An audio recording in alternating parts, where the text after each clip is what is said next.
When strength is just noise, the lies men tell themselves about masculinity. Strength isn't about domination. It's not about avoidance. It's about knowing who you are, what you stand for, and when to walk away or fight back. Introduction: the two extremes of modern masculinity. Masculinity is in a crisis, or so people keep saying. But if you ask what that means, you'll get 100 different answers depending on who you're talking to. Some will say men are too weak these days, lacking discipline, drive, or the ability to handle adversity. Others argue that men are too aggressive, clinging to outdated ideals of dominance, emotional suppression, and control. And in between those two extremes, you have millions and millions of men just trying to figure out who the hell they're supposed to be. The problem? A lot of what gets passed off as strength isn't strength at all. It's just noise, empty posturing, reactionary defensiveness, or a hollow rejection of responsibility. This isn't just a men's issue either. Women are watching, engaging, and reacting to these shifts. Some embrace traditional roles, some reject them, and some are caught in their own set of contradiction delusions, expecting men to be both emotionally available and unwaveringly strong, both financial providers and completely egalitarian partners. There's a disconnect between men and women that feels like it's only getting worse, especially in the USA, because we're talking at each other, not with each other. And instead of building understanding, many men and women are falling into the trap of tribalism, blame, and victimhood. So, in this episode, we're breaking down why modern masculinity is broken and why the online version is an illusion.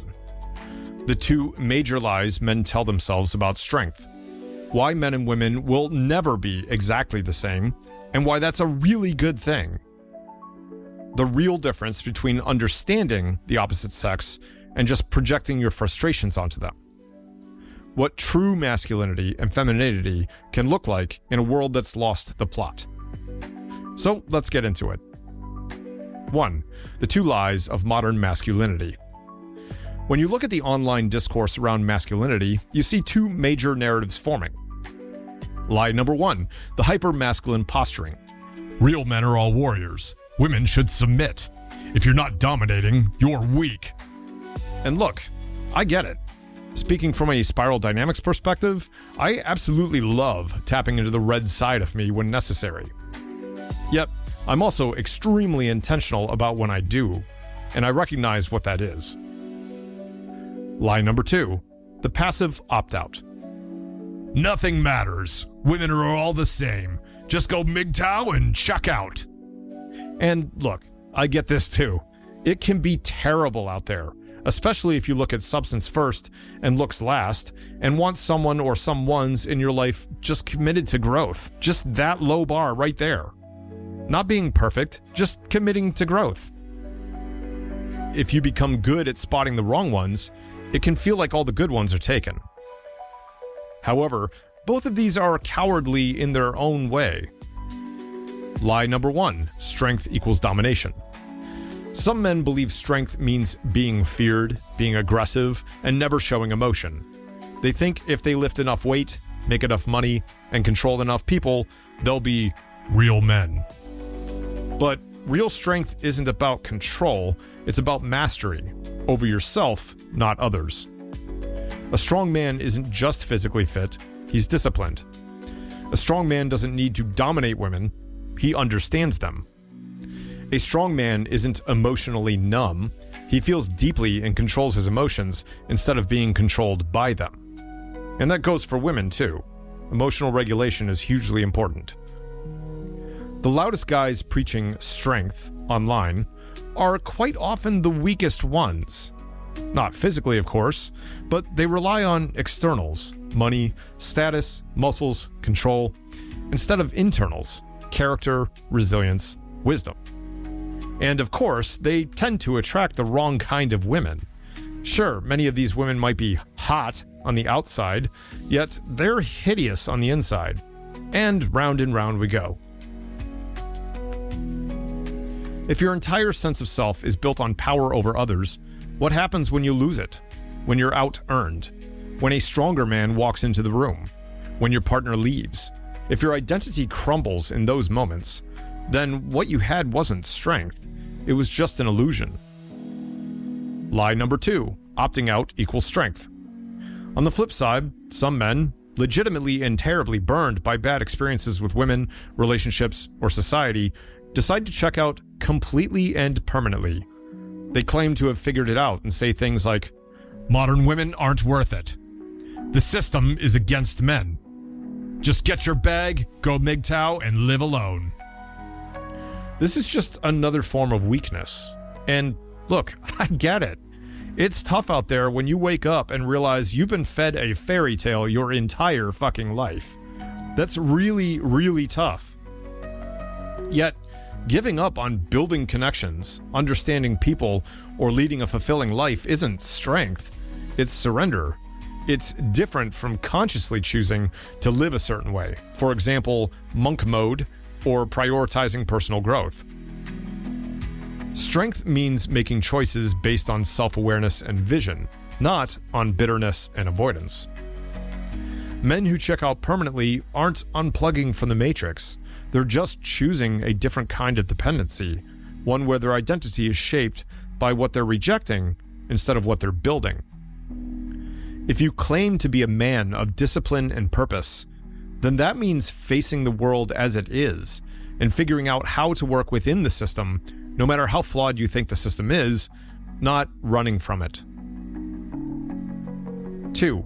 Why men as a group and women as a group will never be the same, and why that's a really good thing.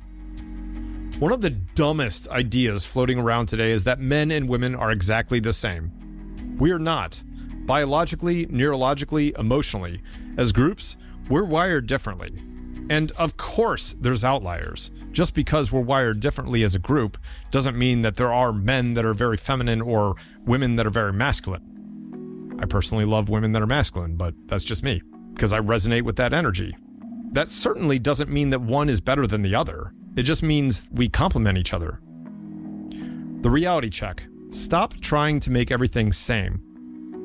A lot of modern gender discourse tries to force sameness where it doesn't belong.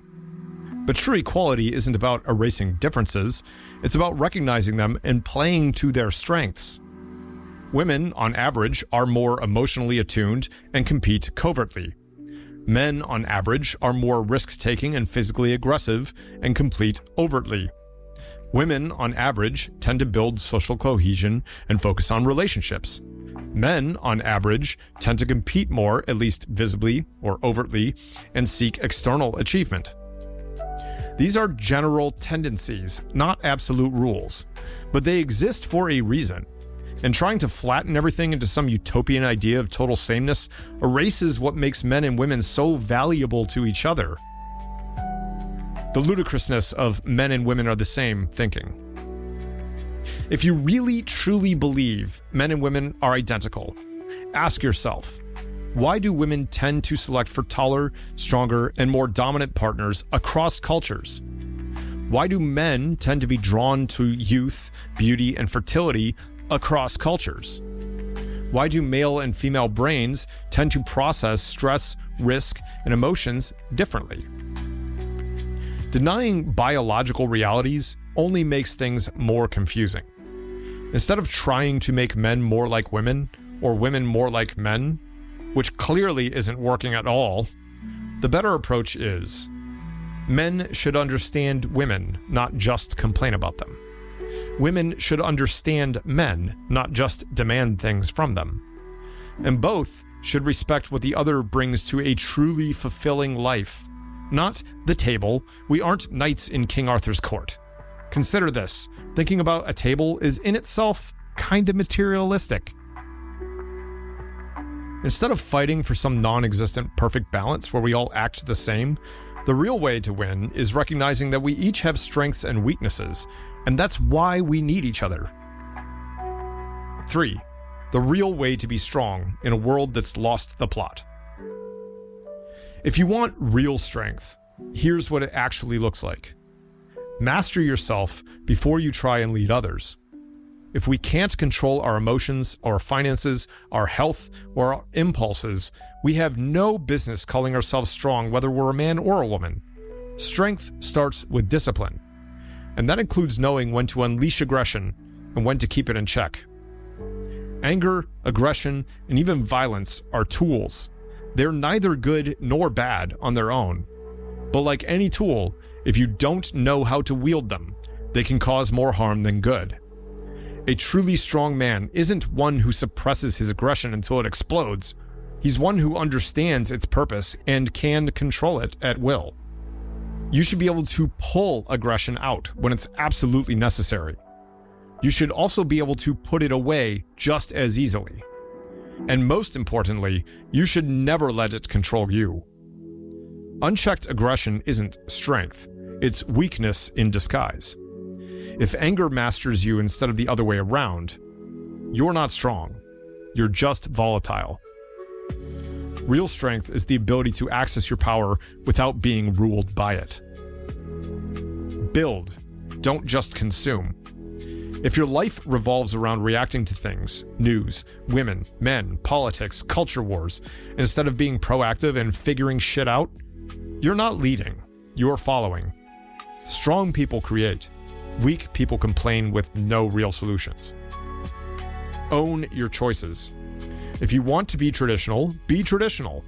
If you want to be modern, be modern. But be intentional about it. Don't let social pressure push you into an identity that isn't truly yours. Understand people, don't just argue with them. Whether it's women, other men, or people who you disagree with, your ability to lead depends on your ability to listen. At the end of the day, being strong isn't about what society says, what women want, or what some influencer preaches. It's about who you choose to be and how you show up. So ask yourself, are you strong or just making noise?